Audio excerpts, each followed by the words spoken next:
You know what absolutely disgusts me? WWE just pulled off one of the most disrespectful episodes of Monday Night Raw in recent history, and I'm willing to bet that nobody is talking about the moment that should have everyone up in arms right now. While the entire wrestling world is busy arguing about who deserves what spot on this list, WWE pulled a move so calculated, so manipulative, that it makes me question whether we're even watching legitimate sports entertainment anymore or just a scripted drama designed to milk every last dollar from the fans who've supported this company through thick and thin. The 22nd of December 2025 will go down as one of the most controversial nights in Raw history, and if you don't feel some type of way after watching what went down, then you haven't been paying attention. But before I expose exactly what WWE did that has me absolutely heated, I need you to do something for me. Hit that like button right now if you're tired of WWE treating loyal fans like we're just walking wallets. And if you think you know which moment I'm talking about, drop your guess in the comments because I guarantee you're wrong. Let's get into this top 10 list, but trust me, by the time we reach number 1, you're going to understand why this episode of Raw was both a masterpiece and an absolute slap in the face to everyone who tunes in every single Monday night. Number 10, the Intercontinental Championship Open Challenge that nobody asked for. Kicking off our list at number 10, we witnessed what can only be described as a desperate attempt to pop the crowd with an Intercontinental Championship Open Challenge. Now, don't get me wrong, the match itself was solid. We got approximately 12 minutes of hard-hitting action that showcased why the mid-card championship scene still matters in modern WWE. But here's what nobody is talking about. The challenger who answered the call? A NXT call-up who literally debuted on main event 3 weeks ago. Not a returning legend. Not a shocking debut. Not even someone from NXT who the crowd actually knows. This was WWE's way of telling us that the Intercontinental Championship, a title held by legends like Razor Ramon, Shawn Michaels, and Chris Jericho, can be defended against literally anyone with a pulse and a pair of boots. The champion retained after hitting their finisher, the crowd gave a mild reaction, and we moved on like this match never even happened. That's the problem with modern WWE booking. Everything feels disposable. Everything feels like it's just filling time until we get to the segments that actually matter. And you know what? The live crowd in attendance felt it too. You could hear it in their muted response. Quick question for the comments: who was the last Intercontinental Champion that actually felt like a big deal? Drop your answer below because I'm curious if we're all thinking of the same name. Number 9, the Women's Tag Team Division gets another revolutionary announcement. Coming in at number 9, we got yet another announcement about the Women's Tag Team Division. The general manager came out to a lukewarm reaction and declared that in the new year, WWE will be implementing a tournament of champions to crown new number 1 contenders for the Women's Tag Team Championships. Stop me if you've heard this before. WWE announces a big initiative for the women's division. Everyone gets excited. The tournament happens. Then the titles disappear from television for 6 weeks straight. Then we get another announcement about making the division relevant again. It's a cycle that's been repeating itself for years, and somehow, WWE thinks we're all going to forget that they've promised to fix this division approximately 17 times since the titles were introduced. The really insulting part? The current champions weren't even on the show tonight. They weren't backstage giving their thoughts on this announcement. They weren't cutting a promo about who they want to face. They were just completely absent, which tells you everything you need about how much WWE actually values these championships. I want to be optimistic. I want to believe that this time will be different, but I've been burned too many times. The women's tag team division has more potential than almost any other division in WWE, but it requires consistent booking, regular television time, and storylines that make people care. Announcements don't mean anything without follow-through. Number 8, the Bloodline saga continues with even more family drama. At number 8, we got the latest chapter in the Bloodline saga, which at this point has more plot twists than a telenovela. A family member who we thought was aligned with one side revealed they were actually playing both sides, leading to a chaotic backstage segment that involved yelling, finger-pointing, and enough dramatic pauses to fill an entire season of reality television. Look, I understand that the Bloodline storyline has been one of WWE's most successful angles in recent years. It's drawn money, it's created stars, and it's given us some legitimately incredible moments. But we're now at the point where I need a flowchart to understand who's allied with whom, who betrayed whom last week, and who's secretly planning to betray whom next week. The segment itself was fine, the acting was solid, the intensity was there, but it felt like we're just spinning our wheels at this point. How many times can we do the same family member betrays family member angle before it loses all impact? How many times can someone turn heel or face within the bloodline before we just stop caring about their allegiances altogether? And here's the thing that really frustrates me, WWE has one of the most stacked rosters in company history right now. There are incredible talents sitting in catering every single week who could be building their own storylines and creating their own moments. But instead, we're dedicating 20 minutes of television time to the same family drama we've been watching for literally years at this point. Drop a comment and let me know, are you still invested in the Bloodline storyline, or are you ready for WWE to move on to something fresh? Number 7, a veteran makes a shocking return that everyone saw coming. Number 7 on our list features the return of a WWE veteran who's been gone for approximately 4 months due to a storyline injury. The return was set up with weeks of vignettes, cryptic social media posts, and even a countdown clock on WWE's website. So naturally, when this person's music hit during a backstage interview segment, the announcers acted like they had just witnessed the second coming.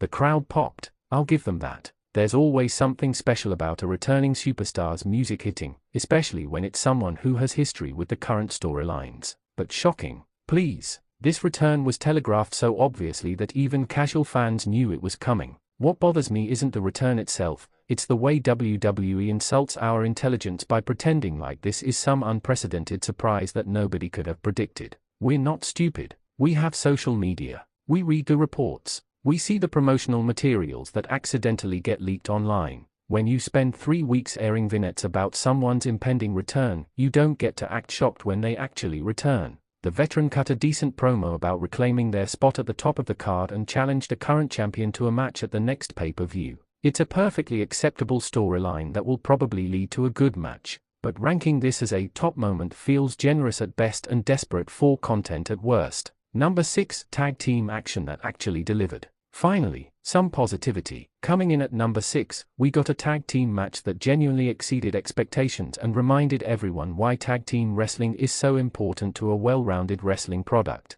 2 of Raw's top tag teams went head-to-head in what was given nearly 20 minutes of uninterrupted television time. No commercial breaks during picture-in-picture. No random run-ins to set up future storylines. Just 4 incredibly talented performers putting on an absolute clinic in tag team psychology. We saw classic tag team fundamentals, isolating one opponent in the corner, cutting off the ring, hot tags that actually meant something, and a finishing sequence that had the crowd on their feet. This is what happens when you give talented wrestlers time and freedom to just go out there and have a match. The finish came when one team hit an innovative tandem finisher that I genuinely don't think I've seen before. It looked devastating, it looked smooth, and it gave us a clean finish that didn't insult anyone's intelligence or bury anyone in the process. The winning team celebrated. The losing team looked strong in defeat. Everyone came out of this match better than they went in. This is the blueprint for how to book tag team wrestling on weekly television. Give teams time to develop chemistry. Give them storylines that matter.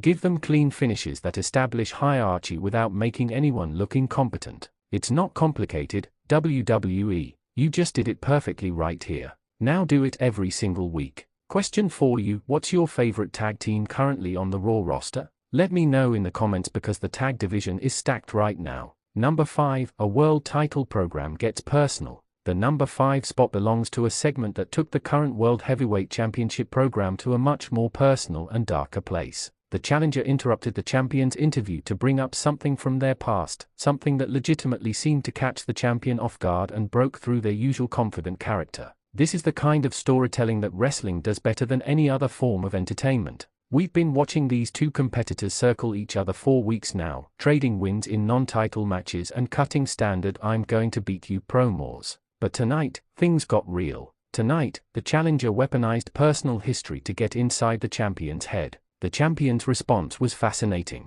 Instead of immediately retaliating with violence or cutting an angry promo, they went silent. They processed what was said. You could see the wheels turning in their head, and then, after what felt like an eternity of uncomfortable silence, they simply walked away. No music, no attack, just a champion who suddenly seems vulnerable heading into what's supposed to be a dominant title defense. This is how you build to a pay-per-view main event. This is how you make people actually care about the outcome of a match beyond just who's going to win. Now we're invested in the emotional journey. Now we want to see how the champion responds when someone has successfully gotten under their skin. Now we have a reason to tune in next week beyond just habit. The only reason this isn't higher on the list is because we've seen this formula before. Challenger brings up painful past, champion gets rattled, champion either overcomes it or succumbs to it at the big show. It's wrestling booking 101, but sometimes the classics are classic for a reason, and when they are executed well like this was tonight, they still work. Number 4, an unexpected alliance forms. At number 4, we witnessed the formation of an alliance that absolutely nobody saw coming, and for once, I mean that genuinely. Two superstars who have been enemies for months, who have beat the hell out of each other in multiple matches, who have cut scathing promos about how much they despise one another, stood side by side tonight against a common threat. The setup was brilliant. Both superstars were being confronted separately by a group of heels who have been running roughshod over Raw's roster for weeks.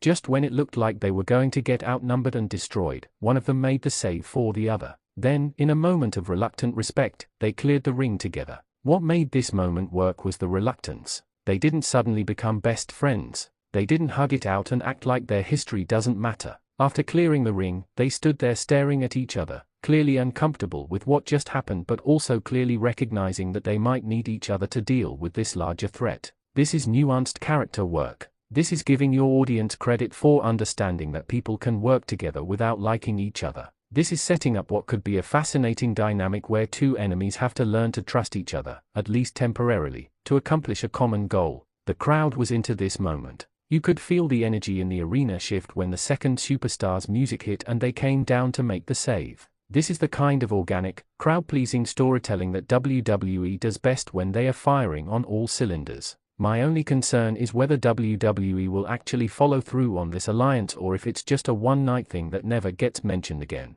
Please, WWE, don't waste this. This could be a months-long storyline that culminates in an eventual explosion between these two that means even more because we've watched them work together. Don't just drop it next week because you've moved on to something else. Number 3, a legendary promo that reminded everyone why this person is a megastar. The bronze medal position goes to a promo that will be replayed and studied for years to come. One of WWE's absolute top stars, someone who has carried this company through multiple eras, stood in the center of that ring and delivered 15 minutes of pure, unfiltered emotion that had the entire arena hanging on every single word. This wasn't a scripted promo, or if it was scripted, it was delivered with such authenticity that it felt completely organic. This superstar talked about their journey, their sacrifices, their doubts, and their unwavering commitment to being the absolute best at what they do. They called out their critics, they acknowledged their mistakes, they challenged their rivals, and they did it all with the kind of conviction that reminds you why professional wrestling, when done right, is the most captivating form of entertainment on the planet.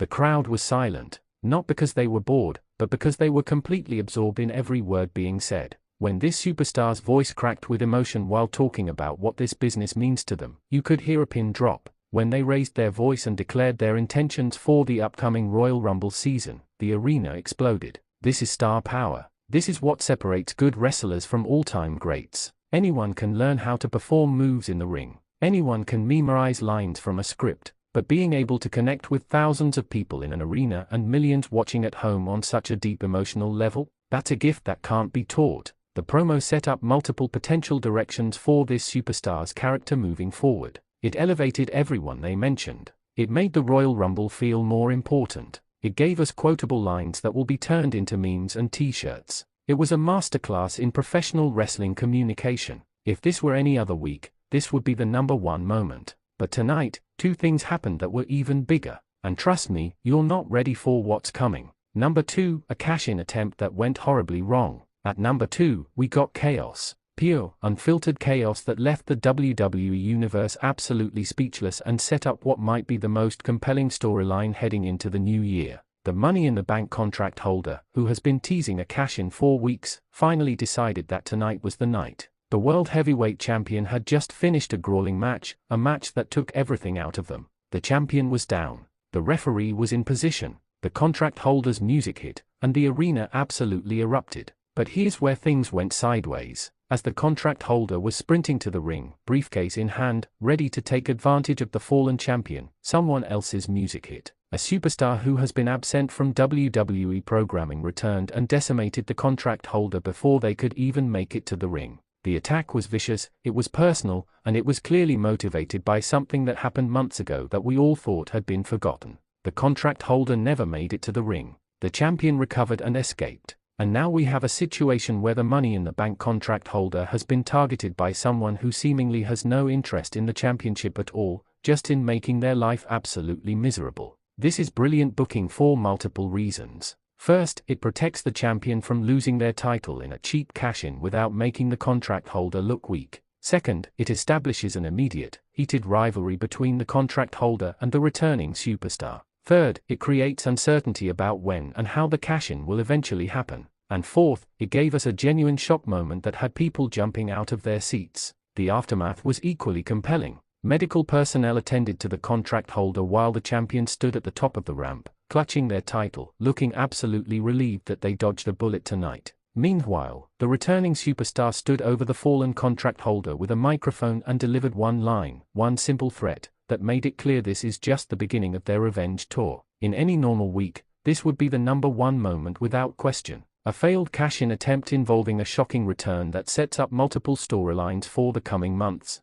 That's main event material. That's what you build an entire episode around. But tonight wasn't a normal week, because what happened in our #1 spot didn't just shock the crowd in attendance. It shocked the entire wrestling world and might have changed the trajectory of WWE for years to come. #1, the moment that changes everything. Here we go. The moment that has me absolutely heated. The moment that WWE knew would get everyone talking, everyone arguing, and everyone tuning in next week to see what happens next. In the main event segment of Raw, we were supposed to get a contract signing for a championship match at the next pay-per-view. Standard stuff. Champion and challenger sit across from each other at a table, exchange some heated words, maybe flip the table, maybe throw some punches, everyone goes home happy. But that's not what we got. Instead, in the middle of this contract signing, the lights went out. When they came back on, standing in the ring was someone we haven't seen in WWE in over 2 years. Someone who left under controversial circumstances.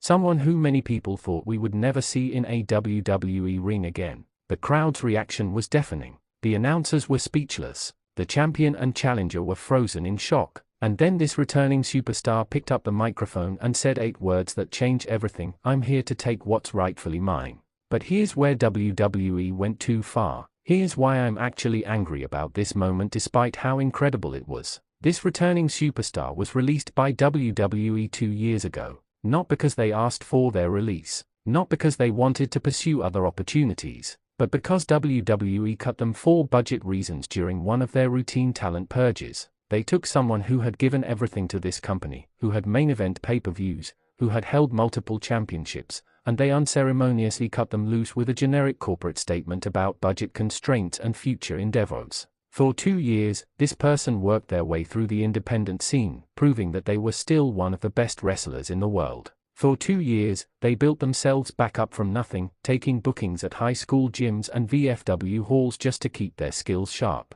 For 2 years, they told anyone who would listen that they weren't finished, that they still had gas in the tank, that they deserved one more run at the top. And now WWE brings them back, in one of the most shocking returns in recent memory, and we're all supposed to cheer and act like WWE did this person a favor by giving them another chance. Are you kidding me right now? This is WWE's playbook. They cut talented people when it's financially convenient. They let those people go out and remind the world how good they are. And then they bring them back when WWE can profit off the goodwill and success those people built without WWE's help. And we're all supposed to forget that WWE gave up on this person in the first place. Don't get me wrong, I'm thrilled this superstar is back. They are one of the most talented performers of their generation. They are going to have incredible matches. They are going to cut amazing promos. They are going to make Raw must-see television for the foreseeable future. But I refuse to let WWE off the hook for treating their talent like disposable commodities.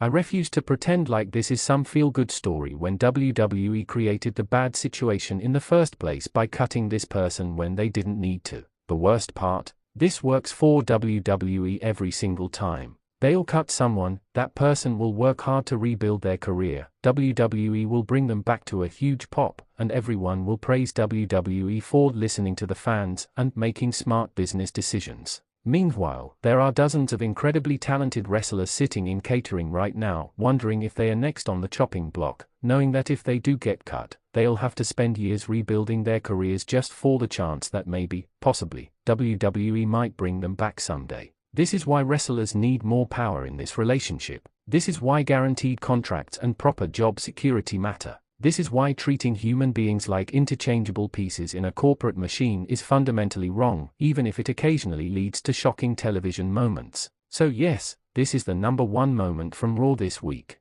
It was shocking. It was exciting. It set up intriguing storylines for months to come. The crowd went absolutely ballistic. The social media engagement is going to be through the roof. WWE stock probably jumped a few points. But it's also a reminder of everything that's wrong with how WWE treats their talent. It's a reminder that loyalty only flows one direction in this company. It's a reminder that your value is determined solely by what you can do for WWE's bottom line, not by the years of your life you've given to this business. And that's what disgusts me about this moment. Not the return itself, but the fact that WWE gets to have their cake and eat it too. They get to cut people when it's convenient, profit off their success elsewhere, bring them back when it benefits WWE, and never face any real consequences for treating human beings like disposable assets. So here's my final question for you: are you excited about this return, or are you frustrated with WWE's pattern of releasing talent only to bring them back later? Drop your honest thoughts in the comments because I want to know if I'm the only one who feels this way. Wrapping up. This episode of Raw gave us everything: shocking returns, incredible in-ring action, compelling storylines, and controversial moments that have everyone talking. It's exactly the kind of show that reminds us why we love professional wrestling. But it's also a reminder that we need to hold WWE accountable for how they treat their performers. We can be excited about great television while also demanding better from the company that produces it. If you made it this far, thank you for watching. Smash that like button if you enjoyed the video. Subscribe to Wrestling Zone 1 for more in-depth analysis of everything happening in the world of professional wrestling. Hit that notification bell so you never miss an upload. And most importantly, keep the conversation going in the comments. Tell me which moment from this week's Raw was your favorite. Tell me if you think I'm being too harsh on WWE. Tell me what you want to see happen with all these developing storylines. This channel is a community, and your voice matters. Until next time, this has been Wrestling Zone 1. Stay passionate, stay informed, and never stop demanding better from the companies that provide our entertainment. See you in the next one.